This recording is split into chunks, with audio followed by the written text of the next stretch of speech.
Hello, I'm Panos Kotzathanasis, and this is Bad Accent Video Reviews. Today we are going to talk about The Killers, an anthology Korean film that is currently screening at New York Asian film festivals. The movie consists of 4 directors who portray hitmen in their respective stories by depicting our own turbulent times, as the film's notes mention. All stories are ostensibly inspired by Hemingway's 1927 short story of the same name, which follows recurring Hemingway character Nick Adams, as he has a run-in with a pair of hitmen who are seeking to kill a boxer in a local restaurant. The visuals of at least 3 of the films seem to be heavily inspired by Hopper painting Nighthawks, the very famous American painting, with a number of the shorts actually even mentioning the fact or playing with the whole concept. To start with the four movies, the first one is titled Metamorphosis and is directed by Jong-kwan. It revolves around a weary man who wakes up in a strange bar with a peculiar bartender, and he discovered that he has changed as never before. And when we talk about change, we talk about him having a knife stuck on his back, while the rather unusual, intriguing, strange, and a bit fearsome bartender pours him even stranger cocktails. And okay, quite quickly it becomes evident that vampires are involved here, while the bar soon changes into something completely different as new clients come. There is dancing, there is violence, there are a lot of things in probably... Okay, visually I think this is one of the, if not the most interesting of the 4. Okay, all of them are interesting visually, but I feel this stands a bit out. So some of the notes is that Shim Eun-kyung, which you probably remember both from Korean and Japanese films, she plays the bartender and she is impressive in her ultra stylish, constantly transforming persona. While the whole, the Nighthawks painting influence I mentioned before is definitely here to be found, and you will understand what I'm talking about when you watch this part. The second is titled Contractors by Deok and involves 3 rather clumsy contract killers who manage to kidnap the target with petty cash and they see their plan getting nowhere. Okay, essentially, we have like a delegation movie, let's say, since one rich woman asks a contractor to kill someone he has a grudge for. He delegates to another guy, he delegates to another guy, and he delegates to the 3 clumsy contract killers, which end up taking up the job of actually murdering something for just $100 each, if I remember correctly, for something very menial. And the problem is that this delegation of duties also results in some details being lost in the process. For example, the killer is supposed to target a college professor who drives a green Ferrari. Yeah, a green Ferrari. But in the end, the 3 last killers, let's say, end up just picking up a woman with a green car, as the details are lost on the delegation.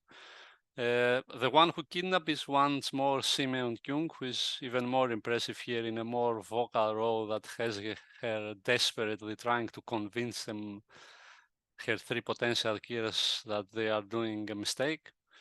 And the whole thing has a more funnier approach, let's say. It's more like a fairy tale, but in a very funny way. And also, I'm not sure if this is a comment about Korean society, this delegation of duties and essentially responsibility. Maybe it's a comment about subcontractors or I don't know what else, but in general, it's very, very funny, particularly in the way how naive the last 3 are presented to be. Also, there is probably a comment about because the reason they are convinced to do this for so little money is because supposedly the one who they are supposed to kill is a very bad man, and they feel that they offer something to society by doing so, which could be interpreted as a comment about the whole woke thing or the way doing good works in our age. Okay, in terms of visuals, this is, I think, on a lower level than the other three, but in terms of entertainment, probably could be the top.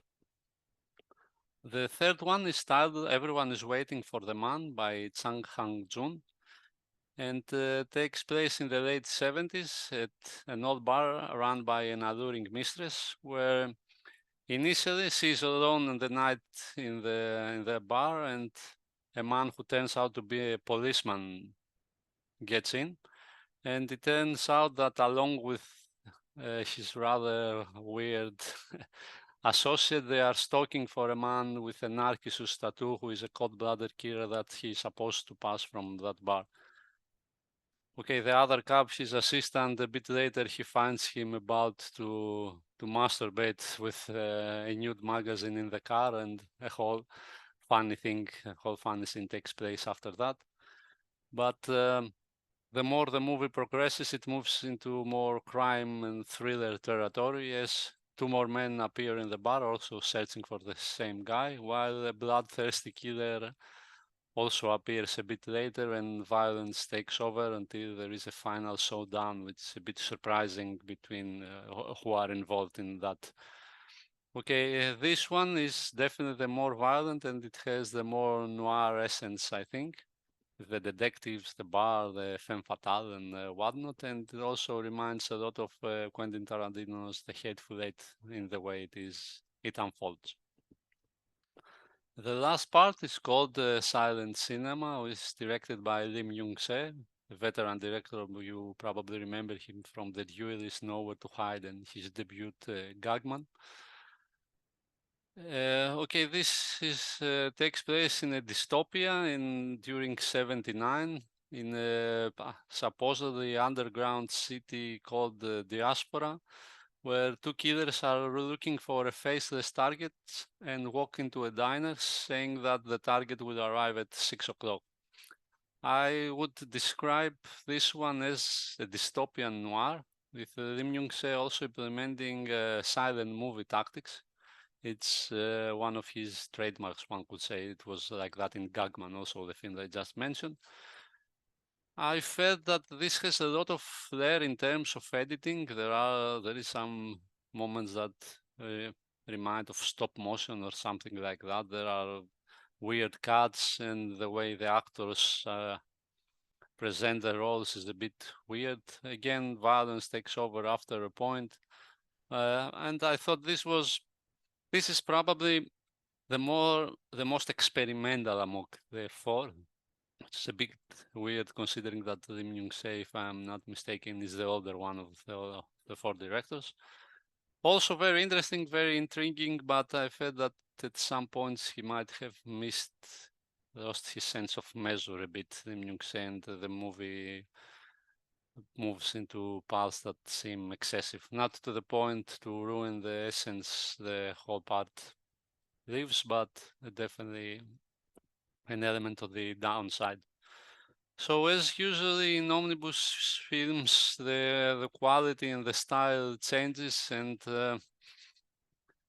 okay, but I felt that they all four of the directors tried to experiment both with narrative and visuals while following being inspired by American noir films of the 50s and also Tarantino to a point. And in that regard, I felt that the whole thing works quite nicely as a whole and individually. Okay, maybe 4 is a bit too many because the whole thing goes on for 2 hours and it gets a bit tiring if you look at it successively. But at the same time, the 4 sorts differ enough for this sense not to be so intense. I felt, okay, according to the notes of the movie once more, it was supposed, the purpose of this omnibus is to highlight how Korean genre filmmaking is still on the rise. But as I have mentioned many times before, at the moment I don't feel that is the case. And what this omnibus definitely highlights is another kind of reality that at the moment Korean short films and mid-length things are the ones that stand out much more than features which seem to face a number of problems. Anyway, despite what I mentioned, the film, The Killers, definitely deserve a watch. All 4 parts are quite interesting, and you are bound to be entertained and impressed by the visuals and the narrative. Also, they're going to make you laugh, be scared, or whatever, feel in general. So I guess the film as a whole succeeds in its purpose. So that was it for today.